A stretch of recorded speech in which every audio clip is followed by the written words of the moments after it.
bienvenue sur Monaco Info, le sommaire de cette nouvelle édition. C'est la rentrée pour les joueurs de la Roca Team. Nous les avons suivis le temps d'une journée. Après basket, nous vous parlerons football et la reprise elle aussi de la Ligue 1 ce week-end avec pour objectif faire oublier les déboires de la saison passée. Organisée par l'association Monaco USA, la Fondation Princesse Charlène a participé à un networking. Retour sur cet événement. Opération de crowdfunding pour le jeune artiste de Monaco, Emmanuel Serrano. Nous vous expliquerons pourquoi cette opération dans cette édition. Tout le monde n'est pas en vacances. Les joueurs de la Roca Team ont déjà fait leur rentrée et ils ont passé les traditionnels tests médicaux avant de partir en stage et de débuter la saison. Dominique Poulain a suivi cette préparation. La pratique du basket, par ses exigences techniques et tactiques, impose un rythme de travail élevé et une dépense d'énergie très importante. D'où l'intérêt d'avoir des joueurs en forme avant l'ouverture de la saison. La préparation physique est un point majeur. Si un joueur n'est pas prêt physiquement, il ne pourra pas jouer à son meilleur niveau et sera plus sujet aux blessures. Il faut pouvoir avoir un très bon agencement entre les contenus physiques, les contenus tactiques, les contenus techniques. Ça, c'est le job que je dois faire avec le coach, de pouvoir corréler de la meilleure des façons tous les contenus, en sachant qu'on est bon basketteur parce qu'on joue au basket. Donc voilà, il ne faut pas non plus se perdre et il faut vraiment pouvoir harmoniser les contenus et de la manière la plus efficiente possible. Ce matin-là, les nouvelles recrues ont rendez-vous dans cette salle de gym pour une série de tests médicaux. En tête de liste, Gigi O'Brien, Dylan Ennis et Anthony Clements. La diététicienne et nutritionniste du club analyse leurs faiblesses physiques et leurs qualités. Elle tient compte des données anthropométriques des joueurs, de leur âge, de leur poids ou encore de leur taille. On fait un travail de contrôle. On va essayer de les contrôler tous les 3 mois, d'accord ? Donc là, aujourd'hui, c'est notre mesure de base. Donc, ils montent sur la balance impédance mètre professionnelle InBody, qui est qui est la référence sur le marché.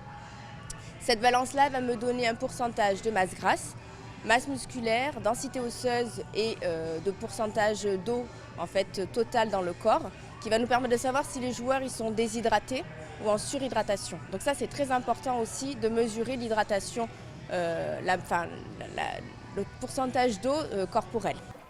La visite médicale se poursuit le lendemain pour l'ensemble des joueurs au centre cardio-thoracique de Monaco. Il y a les recrues bien sûr, mais aussi les anciens comme ici Yacouba Ouattara et Eddie Bost, pour un bilan cardiovasculaire complet et la réalisation d'un check-up. C'est la partie réglementaire qui permet de valider ou non le contrat du joueur. L'objectif principal est de ne pas voir apparaître d'anomalies cardiaques graves et de moduler, le cas échéant, la charge d'entraînement. C'est très important chez les sportifs de rechercher s'ils ont une pathologie cardiaque qui peut être méconnue ou qui peut être potentiellement gêner ou empêcher l'activité sportive. Donc là, chez les sportifs de haut niveau, on fait un électrocardiogramme de base. On a fait l'échographie cardiaque hier à tous ces joueurs. Et là, aujourd'hui, je leur fais un test d'effort pour voir un peu leur capacité d'effort, voir s'ils font des arythmies cardiaques à l'effort, ce qu'on redoute le plus chez les sportifs, voir leur tension artérielle à l'effort. Il y a tous les paramètres qu'il faut surveiller parce que quand même l'activité sportive qu'ils font, et c'est une activité intense, il faut vérifier qu'il n'y a pas de problème pendant cette activité-là. Les joueurs s'envoleront dès samedi pour Bormio en Italie pour leur traditionnel stage d'avant-saison. Ce sera le début du travail physique et tactique avant la reprise du championnat le 21 septembre contre Gravelines. Parlons football à présent et la reprise de l'AS Monaco en Ligue 1. Les Rouges et Blancs ouvriront cette première journée en accueillant l'Olympique lyonnais vendredi au Stade Louis II. Objectif, faire oublier la saison morose de l'an passé. Plus de détails avec Émilie Rousseau. 17e, c'est le classement de l'AS Monaco la saison dernière. Une saison marquée par plusieurs rebondissements dont il faudra se servir pour ne pas reproduire les mêmes erreurs. Et pour préparer au mieux la nouvelle année qui les attend, les Monégasques ont travaillé dur pour redorer le blason du club et atteindre leurs nouveaux objectifs. Je pense que nous faisons une grosse pré-saison. Nous organisons bien les endroits que nous travaillons. Nous avons fait de beaux matchs amicaux avec les équipes du top 5 européens.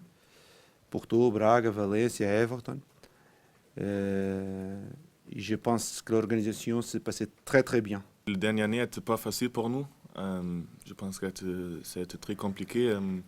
C'est la cause pourquoi on veut faire le mieux cette année. Je pense que pour nous, pour toutes les personnes qui travaillent ici, pour les supporters, c'est mieux qu'ils ont fait une bonne saison cette saison. Et pour débuter cette nouvelle saison, l'AS Monaco reçoit l'Olympique lyonnais vendredi au Stade Louis II. Un premier test grandeur nature pour donner le ton. Je pense que Lyon va jouer la Champions League. C'est une bonne équipe. Mais dernière année, on a gagné aussi, je pense, 2-0 contre Lyon. Chez nous, oui, c'est un bon start. On veut commencer bien. J'espère qu'on va gagner. Le club de la Principauté a été plutôt sage durant ce mercato avec 3 arrivants, le retour de Gelson Martins, la signature du gardien Benjamin Lecomte et l'arrivée de Ruben Aguilar. Le marché des transferts n'est pas encore terminé. Le secteur offensif reste une priorité pour Leonardo Jardim. Ça n'est pas mon job. Mon job, c'est entraîner l'équipe. Aujourd'hui, nous avons Oleg, comme il a déjà parlé, c'est responsable de cet département. Il a déjà parlé pour le média plus qu'une fois. Il travaille toujours pour chercher les solutions pour nous faire une équipe équilibrée et une équipe avec la qualité que tout le monde attend. En conférence de presse, Leonardo Jardim est également revenu sur les déclarations de Falcao concernant un possible transfert. Le coach monégasque désire que l'attaquant reste au club, mais cela ne dépend pas de lui. En attendant, Djibril Sidibé a lui filé vers Everton, un prêt d'1 saison avec option d'achat. Chaque mois, l'association Monaco USA organise dans un établissement monégasque un networking mettant à l'honneur une association. Cette fois, c'est la fondation Princesse Charlène qui a été sous les feux des projecteurs. L'occasion de rappeler les missions mises en œuvre par la fondation. Le reportage de Dominique Poulain. Une personne meurt noyée toutes les 85 secondes dans le monde. C'est le triste chiffre rappelé au cours de ce networking organisé par Monaco USA. L'association qui sert de réseau social et professionnel pour les Américains de Monaco décide de mettre à l'honneur ce mois-ci la fondation Princesse Charlène de Monaco en présence de son secrétaire général et frère de la princesse, Gareth Wittstock. Depuis 7 ans, la fondation s'engage dans la lutte contre la noyade dans le monde, contre ce fléau. Comme on est en période estivale, c'est notamment pour rappeler quelques conseils de sécurité au niveau de l'eau. On sait qu'on va se baigner, donc il faut être vigilant, il faut faire attention, ne pas se jeter dans l'eau. Quand on a des enfants, bien sûr, ne pas les laisser sans surveillance, nager avec eux et désigner une personne référente pour s'occuper d'eux. Il y a tout un tas de petits détails qu'il faut rappeler aux gens et je pense qu'aujourd'hui, typiquement, c'est l'occasion de le faire avec le soutien notamment de l'association USA Monaco. Parmi les différents programmes mis en place par la Fondation au service de l'enfance, le Learn to Swim pour l'apprentissage de la natation, le Water Safety pour la prévention de la noyade, 2 programmes qui visent à apprendre aux enfants à nager et à leur enseigner les règles de sécurité pour éviter la noyade. Autre programme, Sport et Éducation pour se construire autour des valeurs du sport. Depuis 2012, près de 600 000 personnes, principalement des enfants, ont bénéficié du soutien de la Fondation Princesse Charlène dans 34 pays. Emmanuel Serrano, ce nom ne vous est plus complètement inconnu. Ce jeune bachelier du lycée Albert Ier a fait la première partie de l'artiste Kungs au mois de juillet dernier. Le jeune homme vient d'être accepté dans une prestigieuse université américaine, mais cela comporte des frais très importants. C'est pourquoi une opération de crowdfunding vient d'être lancée. Patricia Navarro l'a rencontré. Ses doigts glissent sur le piano avec une facilité déconcertante. Depuis son plus jeune âge, Emmanuel Serrano a baigné dans un univers musical. Ses parents sont musiciens professionnels et il est en train de vivre certainement l'un de ses plus beaux étés. Début juillet, il décrochait le bac mention bien et quelques jours plus tard se retrouvait sur la scène du Sporting pour partager la première partie de Kungs. Un vrai rêve éveillé qui ne s'est pas arrêté là, puisqu'Emmanuel a récemment eu la confirmation qu'il intégrerait à la rentrée la prestigieuse université musicale Berklee à Boston aux États-Unis. Alors pour intégrer Berklee, j'ai passé un concours à Londres en mois de février. Donc c'était le concours européen qui regroupait tous les talents européens pour en sélectionner pour intégrer Berklee. Et donc ça s'est déroulé d'une manière assez simple. Il y a eu une audition avec des tests et une interview, et à la suite de laquelle j'ai réussi à être intégré à l'école.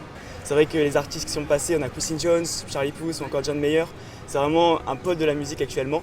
Et c'est vrai que de pouvoir partir là-bas, ce serait une opportunité incroyable au niveau, tout d'abord une expérience dans le domaine de la musique, mais surtout au niveau de ce que je vais pouvoir apprendre avec un enseignement de qualité vraiment incroyable. Mais pour pouvoir rejoindre les bancs de l'université de Berklee, Emmanuel va devoir engager d'importants frais. Il faut compter en moyenne $50 000 pour étudier, se loger et plus généralement vivre aux États-Unis. Beaucoup trop cher pour le jeune musicien qui a eu la chance de croiser sur sa route 4 parrains bienveillants, dont le responsable du site de crowdfunding monégasque, l'un des responsables du concours Graines d'entrepreneurs, un conseiller national et le président de la fondation Papyrus. Ils ont décidé d'aider Emmanuel financièrement, mais la somme totale étant très importante, ils lui ont suggéré de lancer une opération de crowdfunding. Sur la base d'une enveloppe de $50 000 par an, Emmanuel pourrait avoir le minimum vital, je dirais, pour poursuivre ses études à Berklee et pouvoir à la fois participer à des cours en musique et en business avec une participation avec la Harvard School of Business qui serait formidable. Nous, concrètement, ce qu'on a fait, c'est que la fondation Papyrus a financé donc son pot de départ, si je puis dire, à hauteur de 4 500 €, qui a permis à Emmanuel de s'inscrire à la Berklee School of Music et de commencer à financer ses premiers frais. Et derrière, grâce à l'aide de François Ortelli et de Monaco Crowdfunding, et de David Sirour, et de Marc Mourou et du Conseil national, on a pu mettre en exercice justement ce financement à grande échelle sur la plateforme Monaco Crowdfunding et à travers également une communication sur les réseaux monégasques et régionaux. Quels que soient vos moyens, vous pouvez donc contribuer à faire une belle action en participant à cette opération de crowdfunding et soutenir ainsi un jeune musicien talentueux qui a toujours fait preuve de grandes qualités humaines et qui a énormément travaillé pour en arriver là où il est aujourd'hui. Berklee College of Music est une des plus grandes écoles de musique, je pense que vous connaissez tous sa qualité. Alors Monaco Crowdfunding est ouvert, nous comptons tous sur vous pour poursuivre cette belle aventure. Je ne vous oublierai pas, il n'y a pas de petits dons et on compte tous sur vous.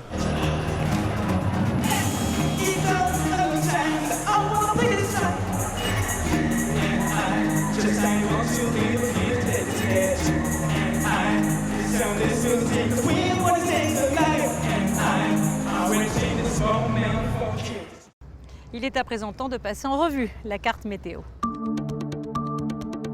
C'est une belle journée ensoleillée qui nous attend demain vendredi. Le soleil régnera en maître.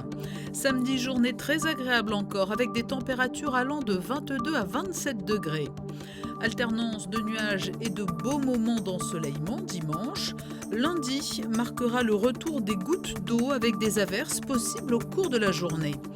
Mardi, ensoleillement élevé, il fera 27 degrés au meilleur moment de la journée. Enfin, mercredi, des orages et averses pourront intervenir dans l'après-midi, mais le soleil arrivera tout de même à se frayer un chemin à travers les nuages par moments.